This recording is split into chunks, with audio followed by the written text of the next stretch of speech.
Né dans 4 familles parfaitement banales des temps modernes, c'est-à-dire où des enfants ont les yeux rivés sur leur tablette. L'objectif est d'observer ce qui les poussera à quitter leur écran des yeux, alors qu'autour d'eux, la réalité change. Les parents sont complices de l'expérience. Début modeste avec changement des tableaux au mur, aucune réaction. Plus audacieux, la mère de famille est échangée avec une inconnue portant la même couleur de vêtements. Les enfants ne remarquent toujours rien. Comble de l'indifférence, de faux frères et sœurs, parfaits inconnus eux aussi, s'installent à table sans le moindre détournement de regard de ceux captivés par l'écran. Il faudra attendre la coupure d'Internet au moyen d'un brouilleur pour que les enfants découvrent que le monde réel autour d'eux a changé. Cette expérience, menée par une marque alimentaire pour promouvoir les repas en famille, a été réalisée sur un ton léger. Mais sa démonstration est extrêmement préoccupante pour cette spécialiste des addictions. Plus les enfants passent du temps devant les écrans, moins ils regardent directement les autres dans les yeux. Et sans regard direct, on ne lit plus les codes sociaux, donc ils n'apprennent plus à vivre en société. Il y a donc des effets directs sur le cerveau et l'apprentissage, similaires à ce qu'on observe avec n'importe quelle substance addictive, y compris les drogues. Une vraie drogue, le mot est lancé.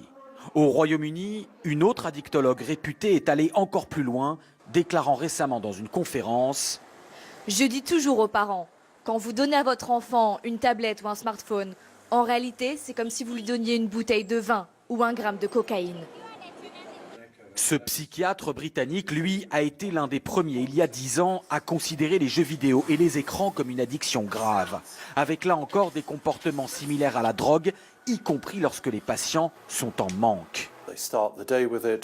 Ils s'y consacrent dès le réveil, repoussent leur toilette, ne prennent pas leur douche ou leur petit déjeuner pour être tout de suite sur les réseaux sociaux.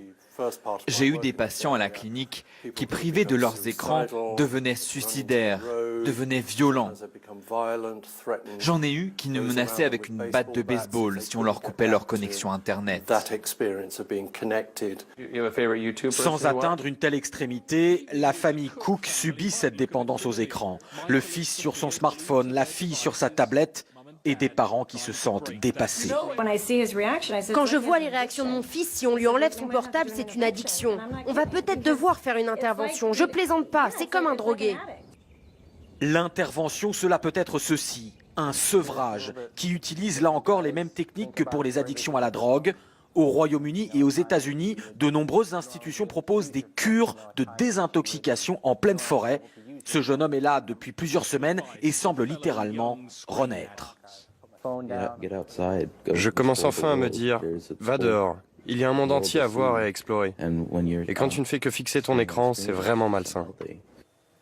Des cures loin du monde technologique. Dans ce centre, il n'y a qu'un seul téléphone du siècle dernier. Allons plus loin sur cette question passionnante en France maintenant et observons quelques chiffres avec Christelle Méral. Bonsoir Christelle, tout d'abord, les adultes passent de plus en plus de temps devant ces écrans ? Oui, effectivement. Ils passent en moyenne 5 heures et 7 minutes par jour devant leurs écrans contre 3h10 il y a 10 ans, c'est-à-dire 2 heures de plus. Évidemment, le smartphone gagne du terrain. D'ailleurs, Laurent, savez-vous combien de fois par jour un adulte consulte son iPhone? Je n'ose pas imaginer. Eh bien, il consulte 221 fois par jour en moyenne son smartphone. Alors, qu'est-ce qu'il en est des enfants?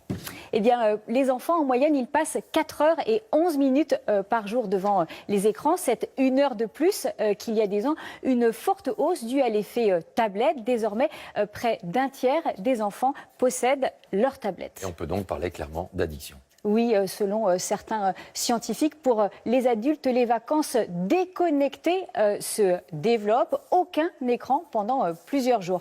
Pour les plus jeunes, en France comme en Angleterre, des hôpitaux proposent des consultations pour leur apprendre à se désintoxiquer. Car ce qui est le plus grave, c'est l'impact sur les enfants. C'est prouvé. La surconsommation d'écran entrave leur développement. Selon une étude, les enfants qui passent 2 heures par jour devant la télévision à l'école primaire ont 2 fois plus de risques de sortir du système scolaire sans diplôme. Merci Christelle, c'est assez clair. On part maintenant pour les États-Unis avec ce que l'on appelle un col